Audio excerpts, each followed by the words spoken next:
ক্লিং ক্লিং। ও তারা জয় মা তারা। মা ভৈ মা ভৈ মা ভৈ। বাংলার বীরভূম জেলার অন্তরে অবস্থিত তারাপীঠ এক রহস্যময় শক্তিক্ষেত্র।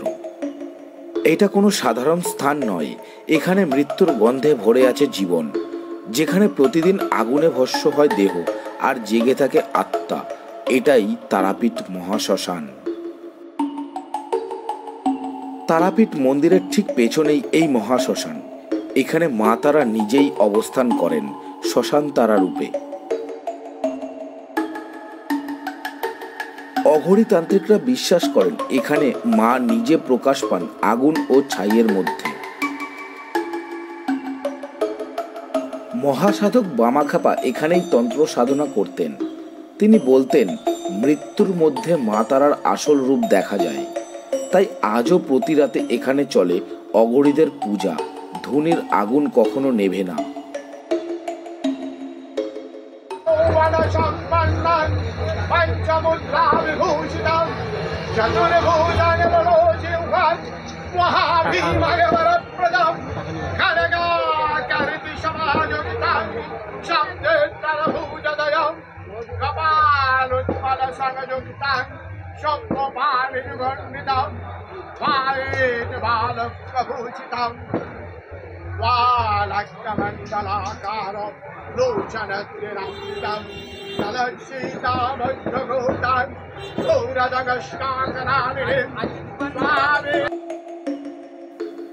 এই শ্মশানে মৃত্যু ভয় নয়, সাধনা।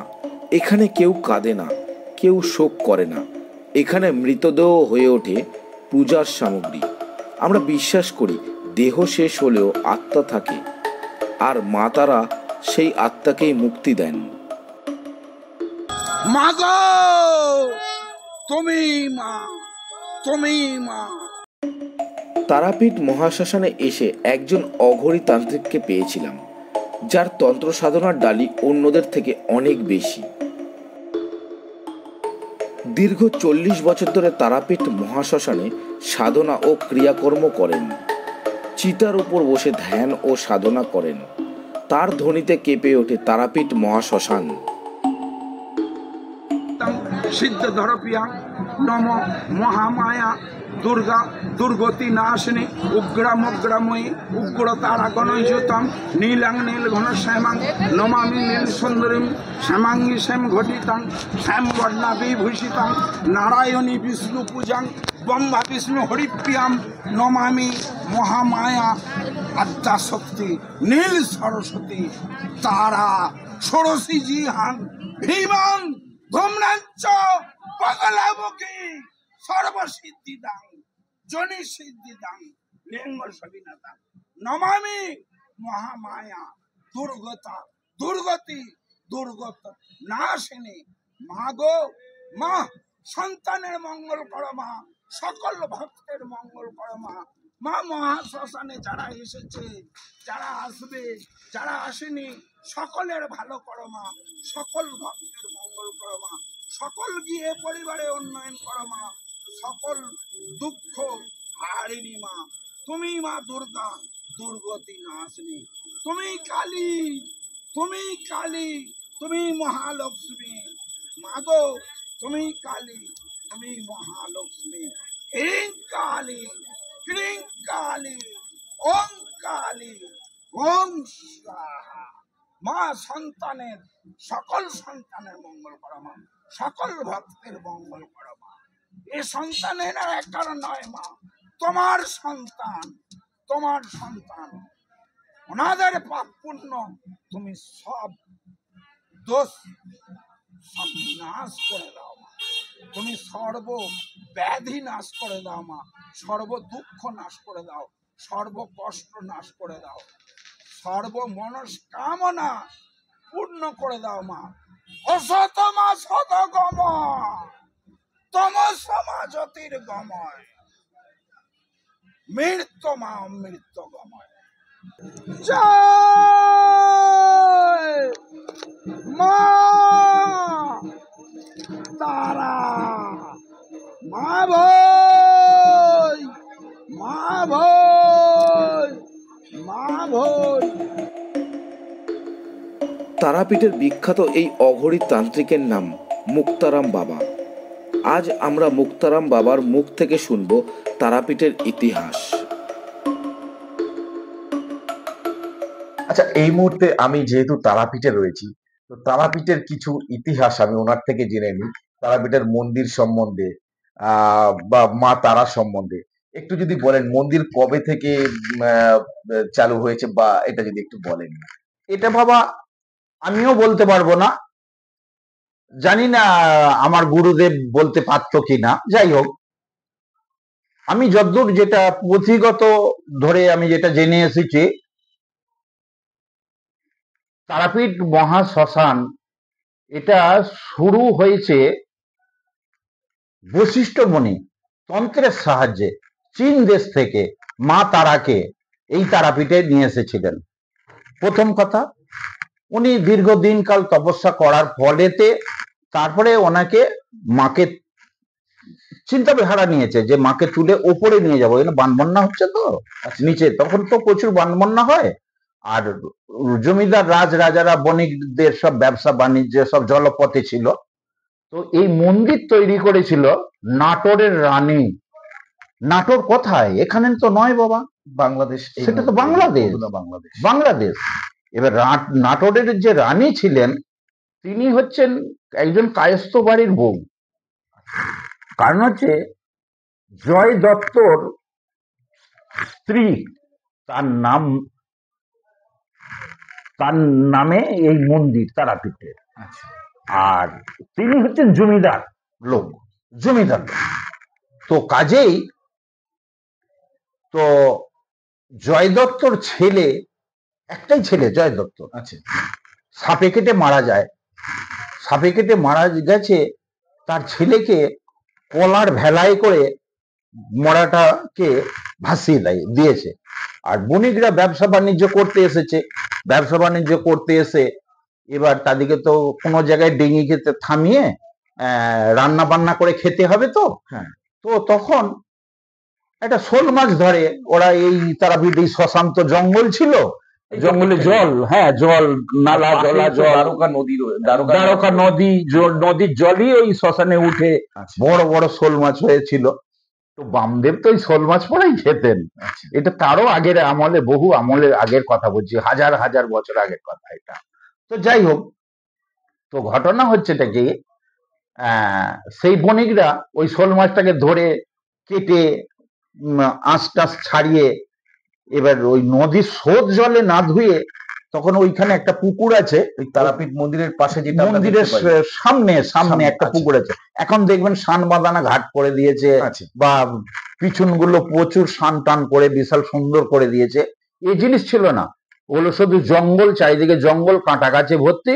আর ওই এইটে দিয়ে নামা যেত শুধু আপনার ওই পশ্চিম দিক দিয়ে, ঘাটও ছিল না, মাটি। আর একটুখানি জায়গা ফাঁকা ছিল, শুধু ওই লোক তখন জল ফল খেত, পুকুরের জল খেত। তো ওইখানেতে ওই বণিকরা আর কি ওই মাছ ধুতে গেছে, হালা মাছ শালা গোটা হয়ে পালিয়ে যাবে না, জ্যান্ত হয়ে গেছে, জ্যান্ত হয়ে চলে গেছে। অলৌকিক ঘটনা, অলৌকিকই তো। এবার এইটাই তো আমরা জেনে এসেছি।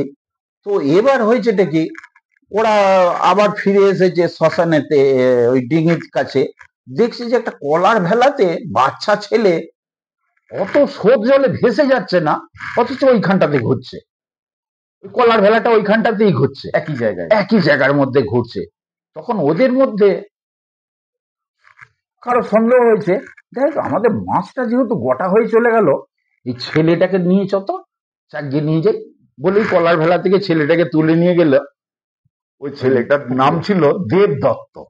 জয় দত্তর ছেলের নাম ছিল দেবদত্ত। দেবদত্তকে যখন শিশু, তখন দেবদত্তকে তুলে যেই নিয়ে গেছে পুকুরে নিয়ে যেয়ে ডুবি দিয়েছে। সে জয় মা তারা করে চেঁচিয়ে উঠেছে। ওই জন্য এই পুকুরটার নাম হয়েছে সেই থেকে জীবিত কুণ্ডলিনী।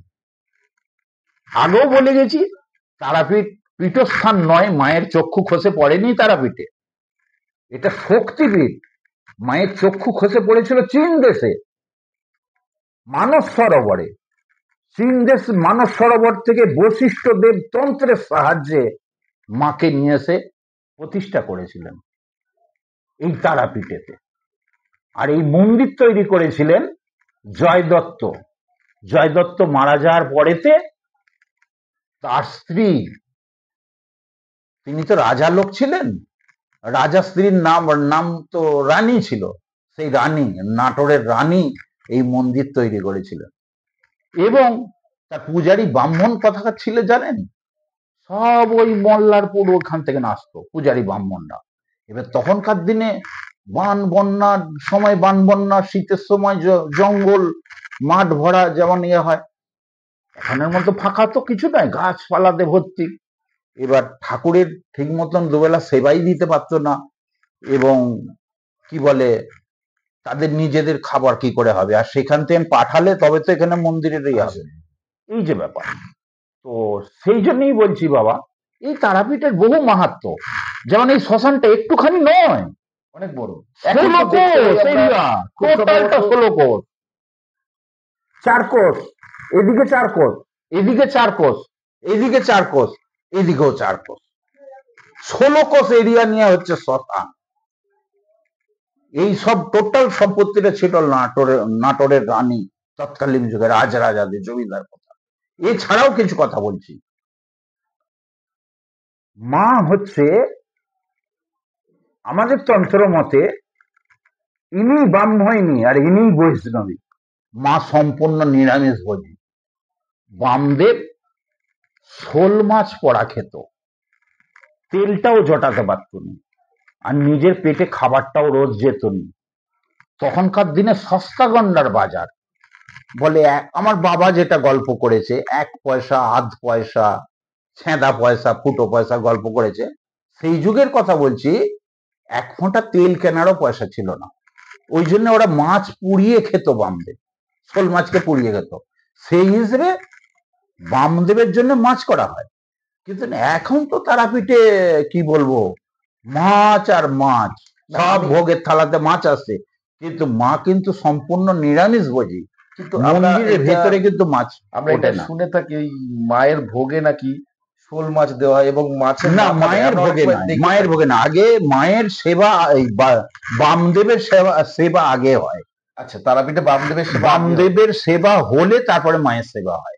এটার কারণ কি? এর কারণ হচ্ছে বামদেব মাকে সাধনা তো ছেলেবেলা থেকে নিয়ে করছেন। হ্যাঁ, ওনার বাবা ছিলেন একজন বাউল, গান করে ভিক্ষে করে বেড়াতো, ওই যেটুকুন পয়সা আসতো ওই চাল ডাল কিনে ছেলেপুলেদের মুখে অন্ন দিত। এবং ওনার যে দাদা ছিলেন তিনিও বাউল গান করতেন। ওর দাদার একটা মেয়ে ছিল, তো কাজেই তো সে মেয়েটার কোন রকমে তখনকার দিনে বিয়ে দিয়ে দেয়।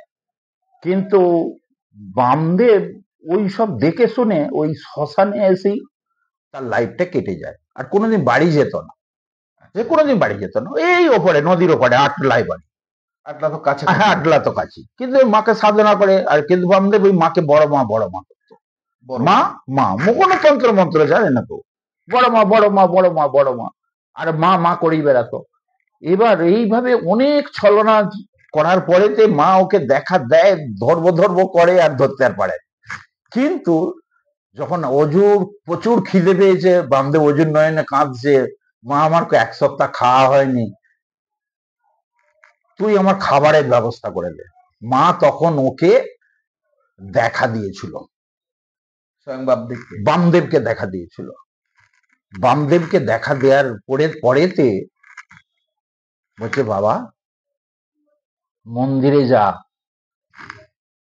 আমার সেবার জন্য যে আয়োজন করেছে, তুই তো আমার সন্তান, তুই আগে খাবি তারপরে আমি খাবো বলে বামদেব খেয়ে নিয়েছে।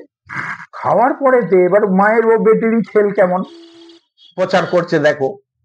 এবার খাওয়া দাওয়ার পরেতে এবার পান্ডারা দেখে ফেলে, দেখে বামদেব তো ঘর থেকে বেরোচ্ছে, কি ব্যাপার, কখন ঢুকলো, তো ঘর কপাট দেয় তাকে। ওইখানেই ধলাই শুরু হয়ে গেছে। ব্যাস মার খেয়ে এসে আবার শ্মশানে ওর জন্য এনে কাঁদছে। এবার এমন কান্না আরম্ভ করেছে, তার কান্নার থামে না। মা আবার এসেছে, সমস্ত পান্ডাদেরকে স্বপ্ন আদেশে জানিয়ে দিয়েছিল, বামদেব আমার সন্তান, ওর আগে সেবা হবে। তখন বামদেব বেঁচে আছে, ওর আগে সেবা হবে, তারপরে আমার পুজো হবে। ওটা বামদেব বেঁচে থাকাকালীনই ওই সেই কথা চালু হয়ে এসছে। অর্থাৎ সন্তান আগে খাবে, তারপরে মায়ের পুজো হবে, যার জন্য তারাপীঠে খেয়ে পুজো দেয়া হয়। আজও তারাপীঠে ওই জন্য খেয়ে পুজো দেওয়া হয়। আর সমস্ত মানবদের কাছে পৌঁছে দিয়েছে মা এমন বাণী যে মা সন্তানদেরকে আগে খাওয়াবে, তারপরে মা খাবে। মা কোনোদিন আগে খেয়ে নেয় না। তার সন্তান যদি সত্যিকার ডাক দেয় মা বলে কেঁদে উঠে, মা যেখানেই থাকুক না কেন ছুটে পুকুর ঘাট থেকে নিয়ে হোক, বাদলুম থেকে নিয়ে হোক, ছুটে বেরিয়ে আসবে যে আমার সন্তানটা কেন কেঁদে উঠলো। একমাত্র মাই বলতে পারবে, সন্তানের ভাষা মাই বোঝে। কারণ হচ্ছে পৃথিবীটা তো একটুখানি নয়, মা তো একটাই, হাজার মা নয়। এই যে আগে আমাকে প্রশ্ন করেছেন দশভুজা, হ্যাঁ দশভুজাটা, এগুলো তো সব এক একটা রূপ দেখিয়েছে, আলাদা কিছু নয়। ঈশ্বর তো এক, মা বাবা সবই একই, সেই যেই কালী সেই কৃষ্ণ, ঈশ্বর এক। কিন্তু এগুলো এক একটা যুগে এক একটা মানে ঈশ্বর এগুলো সৃষ্টি করে গেছে, রূপ সৃষ্টি করে গেছে। মুনি ঋষিরা যে অধ্যয়ন করে গেছে, এবং জমিদার যোদ্ধার রাজরাজারা তখন ধর্ম নিয়ে ওদের সব ব্যাপার ছিল, তো তারা এসব ব্রাহ্মণ পুষেছে, জাতের সৃষ্টি করেছে, পূজার সৃষ্টি করেছে, এবং মানুষের পেটেতে যাতে সিজনের ফল এক কুচো করে হলেও পেটে যায়, যার জন্য ভোগের সৃষ্টি করেছে। কখনো খিচুড়ি ভোগের সৃষ্টি করেছে। এগুলো সব রাজরাজারা জমিদাররা এইসব চালু করে গেছে, যে গরিব মানুষের পেটে যেন এক ফোঁটা হলেও ফল যায়, ওই জন্য ভোগের প্রতারণা। কিন্তু এই যে বলে মা খায়, মা কি খায় জানো বাবা? মা খায়। মা কি খায়? এই মানুষের অহংকারকে খায়। যে মায়ের মধ্যে, এই যে দশভুজা যে কথা বললাম, যে মায়ের মুখের হাঁয়ের ভেতরে গোটা পৃথিবীটা ঘুরছে, এই গোটা পৃথিবীটার পাহাড় পর্বত গাছপালা নদী নালা থেকে শুরু করে গোটা পৃথিবীটা মায়ের হাঁয়ের ভেতরে ঘুরছে যখন, তাহলে এই পৃথিবীতে কত শস্য ফসল আছে মায়ের পেট ভরাবে। আর মা যদি খেত, মানুষের কি করে পেট ভরত গো? মানুষের তো পেট ভরত না। অর্থাৎ মা কোনো এইসব খাবার খায় না, মা খায় মানুষের অহংকারটাকে খায়। আচ্ছা, আমরা একটা কথা আমি শুনেছি, জানি না এটা সত্য কিনা, এটা আপনার কাছ থেকে জানতে চাইবো। তারাপীঠ মহাশ্মশানে তো প্রতিদিন দেহ আসে, এরকম আমি শুনেছি যে এখানে নাকি দাহ না হলে মায়ের ভোগ হয় না। একদমই তাই, একদম ঠিক, একদম এটা কি সত্যি? একদম ঠিক। এখানে এইটাই হচ্ছে মায়ের মাহাত্ম্য, এইটাই হচ্ছে সেই মায়ের মাহাত্ম্য। কিন্তু এর কারণ ওই যে রাজার সন্তানকে সাপে কেটে মেরে তার প্রমাণ দেখিয়ে দিয়ে গেছে যে মা যে তারাপীঠে আছে তার প্রমাণটা কি। আচ্ছা, কে এর বাণী প্রচার করবে, কে এইগুলোকে ছড়াবে? আচ্ছা, ঠিক আছে। তো বশিষ্ঠ দেব তো মাকে বসে দিয়ে চলে শুধু যায়নি, সাধনাও করেছে, কিন্তু পাদুকার চরণটাকে তো তুলতে পারে না। পাদুকা চরণ যখন মায়ের তুলতে পারে না, তখন আবার সাধনায় বসেছে। পাদুকা চরণ যখন জাগাচ্ছে, গোটা পৃথিবী টান ধরেছে, হচ্ছে উড়িয়ে বাবারি, তো আমার থেকে ওর শক্তি বেশি। তখন ও ছেড়ে আবার উনি চলে যায় হিমালয়, ওখান থেকে চলে যায় উনি মানস সরোবর, উনি চীন দেশ চলে যায়। তখন তো দেশ ফেস বলে কিছু ছিল না, তখন ওইভাবে ফিরে যায় উনি সাধনার পথে। নইলে বশিষ্ঠদেবের নাম আজও অমর হয়ে থাকতো তারাপীঠে। আচ্ছা, এই কিন্তু যে বশিষ্ঠদেবের নাম আছে, কিন্তু বামদেবের নামটাই হচ্ছে প্রচার।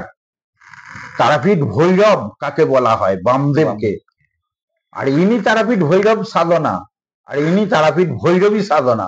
আগে তারা মা ছিল কি ছোট ভৈরবী রূপ, পেটটা দাদা, আচ্ছা, পেটটা দাদা, গলাটা ছিনে, সে কিরকম একটা রূপ। মানে এটা এখন নতুন এখন যেটা আপনারা আমরা দেখতে পাই। যেটা দেখতে পান ওটা হচ্ছে চণ্ডী রূপ। আচ্ছা, মায়ের যে মুখমণ্ডলটা দেখছেন এর উপর, ওটা হচ্ছে মা চণ্ডীর রূপ। আর ওইটার ভেতরেতে যেটা রয়েছে শিলামূর্তি, ওইটা মহাদেবকে মা কোলে করে নিয়ে স্তন পান করাচ্ছে গো। কেন জানেন? ওটা হচ্ছে মহাদেব যখন সমুদ্র মন্থনে বিষ পান করেছিল, তখন ওই সমুদ্র মন্থনের বিষ পান, এক ঘট জল মুখে চলে গিয়েছিল। তো মুখে যে চলে গেছে ওই জল উনি যদি ঘিটে নেয়, দেবতা বলে কিছু থাকবে না, মহাদেব শেষ হয়ে যাবে, তাহলে দেবতার পুজো করবে। আর পৃথিবীতে যদি ফেলে দেয়, মানুষ শেষ হয়ে যাবে, তাহলে দেবতারা, মানুষ যদি না থাকে দেবতাদের পুজো হবে কি করে? তো তখন ওই একমাত্র সৃষ্টি হলো, একমাত্র আরেক সৃষ্টি হলো। তো মা নিজেই মহাদেবকে সন্তান রূপে স্তন পান করিয়ে বিষটাকে এই কণ্ঠে আটকে দিয়েছিলেন। তাহলে মহাদেবও মরল না, আর এদিকে পৃথিবীরও ক্ষতি হলো না। এইরকম তারাপীঠের বহু ইতিহাস ঘটনা আছে বাবা। আচ্ছা, আরেকটা জিনিস জানতে চাই, একটু আগে বললেন এই যে বশিষ্ঠ মুনি যে শিলা পায়ের যে শিলাটা তোলার ব্যাপার বললেন, যেটা তুলতে ওটা পাদুকাটা হ্যাঁ, ব্রাহ্মণদের তো স্বপ্নে আদেশ করলো। এখনো ওই তারাপীঠ মহাশ্মশানে ওটা কোনো জাত বিচার নেই, সকল জাতের মানুষরা এসে ওই পাদুকাতে গোলাপ জল, আলতা, সিঁদুর, যার যেমন ক্ষমতা, সে এসে নিজে হাতে ওখানে মায়ের চরণে ধূপ বাতি জ্বালিয়ে সাধন, মানে তার ইচ্ছা শক্তি জানাতে পারে, বা আলতা সিঁদুরও দিতে পারে, বা অগুরু গোলাপ জলও দিতে পারে, কেউ আবার দুধও দিতে পারে। হ্যাঁ, যার যেমন এইটা আদি শিলা, আদি আদি আদি আদি আদি, যেটা এখনো মহাশ্মশানে আদি রয়েছে। আদি আদি। আচ্ছা, হ্যাঁ। মুক্তারাম বাবাকে অসংখ্য ধন্যবাদ এত সুন্দর করে তারাপীঠের ইতিহাস জানানোর জন্য। মুক্তারাম বাবার যোগাযোগ নাম্বার স্ক্রিনে ও ডেসক্রিপশন বক্সে দেওয়া আছে, যদি কারোর কোনো প্রয়োজন হয় অবশ্যই যোগাযোগ করতে পারবেন। তো বন্ধুরা, কেমন লাগলো তারাপীঠের ইতিহাস ও মহাশ্মশানের মায়াবী দৃশ্য দেখে তা কমেন্ট করে জানাবেন। যদি ভিডিওটি ভালো লাগে অবশ্যই চ্যানেলকে সাবস্ক্রাইব করবেন এবং ভিডিওটি শেয়ার করে অন্যদেরও দেখার সুযোগ করে দেবেন। সবাই ভালো থাকবেন, সুস্থ থাকবেন। সবাই বলুন জয় মা তারা।